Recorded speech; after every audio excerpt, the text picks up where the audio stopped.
Hi സുഹൃത്തുക്കളെ, junior instructor പരീക്ഷകളുടെ ആപ്ലിക്കേഷനുള്ള സമയപരിധിയൊക്കെ അവസാനിച്ചിരുന്നല്ലോ. അപ്പോൾ അതിനുശേഷം എത്ര ആപ്ലിക്കൻസ് ഇതിന് അപേക്ഷ കൊടുത്തു, ഓരോ ട്രേഡിനും അപേക്ഷ കൊടുത്തു എന്നുള്ള വിവരം PSC പുറത്തുവിട്ടിരിക്കുകയാണ്. അപ്പോൾ നമ്മൾ നോക്കുകയാണെങ്കിൽ വിവിധ ട്രേഡുകൾക്ക് 34ഓളം ട്രേഡുകൾക്ക്, ജൂനിയർ ഇൻസ്ട്രക്ടർ ട്രേഡുകൾക്ക് വേണ്ടി PSC അപേക്ഷ ക്ഷണിച്ചിരുന്നു. അപ്പോൾ പലരും ഇതിൽ ഏതിന് അപ്ലൈ ചെയ്യണം, ഏതിനാണ് ആപ്ലിക്കൻസ് കൂടുതലുള്ളത്, അല്ലെങ്കിൽ എങ്ങനെ പഠിക്കണം എന്നുള്ള കാര്യങ്ങളിലൊക്കെ ചെറിയ കൺഫ്യൂഷനൊക്കെ ഉണ്ടായിരുന്നു. എന്താണെങ്കിലും ആ ടൈം പീരീഡ് കഴിഞ്ഞു. പരീക്ഷ സെപ്റ്റംബർ, ഒക്ടോബർ, നവംബർ ഈ ഒരു 3 മാസങ്ങളിൽ ഒരിക്കൽ നടക്കുമെന്നുള്ള കാര്യം PSC തീർച്ചപ്പെടുത്തി കഴിഞ്ഞു. അപ്പോൾ പല ട്രേഡുകളും പല മാസങ്ങളിലായിട്ടായിരിക്കും ഒരുപക്ഷെ നടക്കുക. എന്താണെങ്കിലും സെപ്റ്റംബർ മുതൽ നവംബർ വരെയുള്ള മാസങ്ങളിലായിട്ടാണ് നമ്മുടെ ജൂനിയർ ഇൻസ്ട്രക്ടർ പരീക്ഷകൾ നടക്കുക. അപ്പോൾ നമുക്ക് നോക്കാം, പ്രധാനപ്പെട്ട ജൂനിയർ ഇൻസ്ട്രക്ടർ തസ്തികകളിലേക്ക് എത്ര പേര് അപേക്ഷ കൊടുത്തിട്ടുണ്ട് എന്നുള്ള കാര്യങ്ങളൊക്കെ നമുക്ക് നോക്കാം. അപ്പോൾ ഇതിൽ ഈ നമ്പർ നിങ്ങൾ നോക്കേണ്ട കാര്യമൊന്നുമില്ല, എങ്കിലും നിങ്ങളുടെ ഒരു അറിവിന് വേണ്ടിയിട്ട്, നിങ്ങൾ എത്ര പേരൊക്കെ നമ്മളോട് കോമ്പീറ്റ് ചെയ്യാനുണ്ട് എന്നുള്ളൊരു അറിവിന് വേണ്ടിയിട്ട് മാത്രം നോക്കിയാൽ മതി. ഇതിൽ എത്ര പേര് സീരിയസ് ആയി പഠിക്കുന്നുണ്ട്, എത്ര പേര് കൺസിസ്റ്റന്റ് ആയി പഠിക്കുന്നുണ്ട് എന്നുള്ള കാര്യത്തിലൊന്നും നമുക്ക് ഉറപ്പില്ല. നമ്മുടെ ഉത്തരവാദിത്വം നന്നായിട്ട് പഠിക്കുക എന്നുള്ളതാണ്. ഇതൊന്നും നിങ്ങളെ ബോധർ ചെയ്യാൻ പാടില്ല. നന്നായിട്ട് പഠിക്കുക. I+ ഈ പരീക്ഷകൾക്കായിട്ട് ഇന്റൻസീവ് ആയിട്ടുള്ള കോച്ചിങ് ഒരുക്കുന്നുണ്ട്. ഇതിലെ 5ഓളം ജൂനിയർ ഇൻസ്ട്രക്ടർ പോസ്റ്റുകളിലേക്ക് നമ്മുടെ കോച്ചിങ് ഉണ്ട്. അപ്പോൾ നിങ്ങൾക്ക് I+ന്റെ കോഴ്സിൽ ജോയിൻ ചെയ്യാനായിട്ട് താഴെ വീഡിയോയുടെ ഡിസ്ക്രിപ്ഷനിൽ കോഴ്സിന്റെ ലിങ്ക് കൊടുത്തിട്ടുണ്ട്. എന്തെങ്കിലും ഡൗട്ട്സ് ഉണ്ടെങ്കിൽ നിങ്ങൾക്ക് ആ നമ്പറുകളിൽ കോൺടാക്ട് ചെയ്യുകയും ചെയ്യാം. ഓക്കെ, അപ്പോൾ നമുക്ക് വീഡിയോയിലേക്ക് തിരിച്ചു വരാം. Junior instructor fitter, junior instructor ആണ്. ജൂനിയർ ഇൻസ്ട്രക്ടർ ഫിറ്ററിന് 14,321 പേര് അപ്ലൈ ചെയ്തിട്ടുണ്ട്. 14,000 പേര് അപ്ലൈ ചെയ്തിട്ടുണ്ട്. ടേണർ ആണെങ്കിൽ, ജൂനിയർ ഇൻസ്ട്രക്ടർ ടേണർ ആണെങ്കിൽ, ഇതൊക്കെ മെക്കാനിക്കലുകാർക്ക് അപ്ലൈ ചെയ്യാൻ പറ്റുന്ന പരീക്ഷകളായിരുന്നു.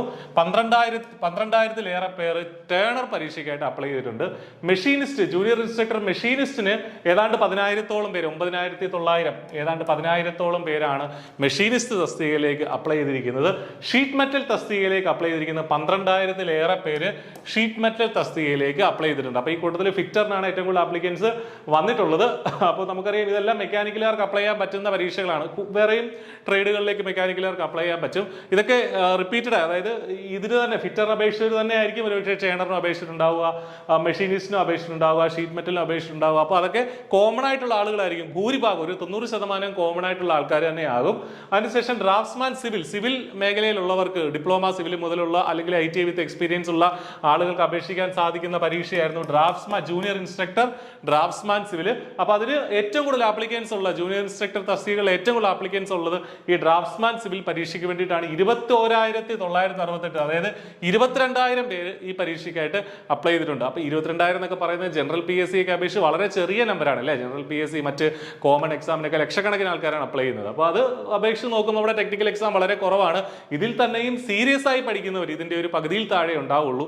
തുടർച്ചയായിട്ട് ഇപ്പോൾ മുതൽ അല്ലെങ്കിൽ പരീക്ഷ വരെയൊക്കെ പഠിക്കാനുള്ളവർ ഇതിന്റെ പകുതിയിൽ താഴെയുള്ള ആപ്ലിക്കൻസ് മാത്രമേ പഠിക്കുന്നുണ്ടാവുള്ളൂ. നിങ്ങളെ പോലുള്ള ആളുകൾ മാത്രമേ ഇതിനെ സീരിയസ് ആയി കാണുന്നുണ്ടാവുള്ളൂ. അപ്പം നമ്പർ കണ്ട് ഞെട്ടുകയൊന്നും വേണ്ട, നിങ്ങൾ നന്നായിട്ട് പഠിക്കുക. RAC technician, refrigeration and air conditioning technician എന്ന ജൂനിയർ ഇൻസ്ട്രക്ടർ തസ്തികയിലേക്ക് 7,864 പേരാണ് അതിന് അപ്ലൈ ചെയ്തിട്ടുള്ളത്. ഇൻസ്ട്രുമെന്റ് മെക്കാനിക് തസ്തികയിലേക്ക്, ജൂനിയർ ഇൻസ്ട്രക്ടർ ഇൻസ്ട്രുമെന്റ് മെക്കാനിക്കൽ തസ്തികയിലേക്ക് 10,000 പേര് അതിനും അപ്ലൈ ചെയ്തിട്ടുണ്ട്. ടൂൾ ആൻഡ് ഡൈ മേക്കർ, അതിനും 11,000 പേര്, junior instructor tool and die maker തസ്തികയിലേക്ക് 11,000 പേര് അപ്ലൈ ചെയ്തിട്ടുണ്ട്. ജൂനിയർ ഇൻസ്ട്രക്ടർ മെക്കാനിക് ഡീസൽ, അതിന് മെക്കാനിക്കലുകാർക്ക് അപ്ലൈ ചെയ്യാൻ 13,652 പേര് അതിനും അപ്ലൈ ചെയ്തിട്ടുണ്ട്. അപ്പോൾ ഇനി നമ്മൾ നോക്കുകയാണെങ്കിൽ ബാക്കിയുള്ള കുറച്ച് തസ്തികകളോട് നോക്കാം. Pump operator come mechanic, junior instructor pump operator come mechanic, അതിനും 13,000 പേര് അതിന് അപ്ലൈ ചെയ്തിട്ടുണ്ട്. ജൂനിയർ ഇൻസ്ട്രക്ടർ പെയിന്റർ ജനറൽ എന്നുള്ളതായിരുന്നു അതിന്റെ തസ്തികയുടെ പേര്. അതിന് 8,000 പേരോളമാണ് അതിന് അപ്ലൈ ചെയ്തിട്ടുള്ളത്.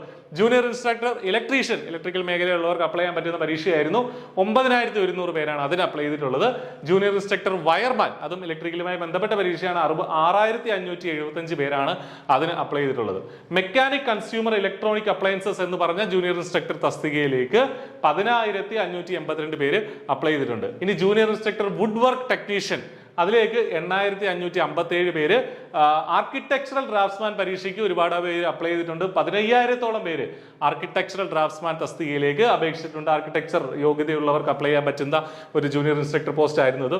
ഇലക്ട്രോണിക്സ് മെക്കാനിക്, ആ പരീക്ഷയ്ക്ക് ഒരുപാട് ഉദ്യോഗാർത്ഥികൾ അതിനുവേണ്ടിയും പഠിക്കുന്നുണ്ട്.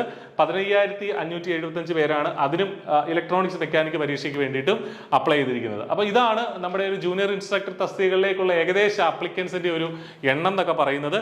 അപ്പോൾ നിങ്ങൾ മനസ്സിലാക്കേണ്ട കാര്യം, ഈ നമ്പറുകൾ നിങ്ങളെ ബാധിക്കാൻ പാടില്ല. ഇതിൽ തന്നെ സീരിയസ് ആയി പഠിക്കുന്നവർ കുറവായിരിക്കും. പക്ഷേ നിങ്ങൾ ആ കൂട്ടത്തിൽ ഒരാളാകണം.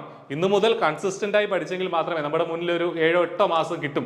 അപ്പോൾ ആ ഒരു സമയം കൊണ്ട് മിക്ക പരീക്ഷകളുടെയും സിലബസ് നമ്മുടെ മുന്നിലുണ്ട്. തൊട്ട് മുന്നേ PSC നടത്തിയ പരീക്ഷകളുടെ സിലബസ് നമ്മുടെ മുന്നിലുണ്ട്. അത് തന്നെ പഠിച്ചാൽ മതി. അത് തന്നെ ആകും, ഏതാണ്ട് അത് തന്നെ ആകും പുതിയ പരീക്ഷയുടെ സിലബസ്. മാറ്റങ്ങൾ ഉണ്ടെങ്കിൽ തന്നെ ചെറിയ മാറ്റങ്ങളെ ഉണ്ടാവുള്ളൂ. കോറായിട്ട് നമുക്ക് നിലവിൽ നമ്മുടെ മുന്നിൽ ഒരു സിലബസ് ഉണ്ട് ഈ പരീക്ഷകൾക്കൊക്കെ വേണ്ടിയിട്ട്. അപ്പോൾ അത് വെച്ച് പഠിക്കുക. ഒരു ദിവസം പോലും കളയാതെ എല്ലാ ദിവസവും 2-3 മണിക്കൂർ നിങ്ങൾക്ക് പറ്റുന്ന എത്രയാണോ അത്രയും സമയം തന്നെ നിങ്ങൾ പഠിക്കണം. കൺസിസ്റ്റന്റ് ആയി പഠിച്ച ഒരുപാട് ബ്രില്യൻ്റ് ആയ ആളുകളോ അല്ലെങ്കിൽ ഒരുപാട് ഇന്റലിജന്റ് ആളുകളോ ഒന്നും അല്ല പരീക്ഷ ക്രാക്ക് ചെയ്യുന്നത്. തുടർച്ചയായി പഠിക്കുന്നവരാണ്, സ്ഥിരോത്സാഹത്തോടു കൂടി പഠിക്കുന്നവരാണ്. I+ അതിന് വേണ്ടിയിട്ട് നിങ്ങൾക്കൊപ്പമുണ്ട്. I+ന്റെ ഇന്റൻസീവ് ആയിട്ടുള്ള കോച്ചിങ്ങിൽ വളരെ ചെറിയ ഫീസിൽ നിങ്ങൾക്ക് എൻറോൾ ചെയ്യാം. കോംബോ ഓഫേഴ്സ് ഒക്കെ അവൈലബിൾ ആണ്. എന്തെങ്കിലും ഹെൽപ്പ് വേണമെങ്കിൽ ഈ താഴെ കാണുന്ന നമ്പറുകളിലൊക്കെ കോൺടാക്ട് ചെയ്യാം. അപ്പോൾ ഓൾ ദി വെരി ബെസ്റ്റ്. നന്നായിട്ട് പഠിക്കുക. Thank you.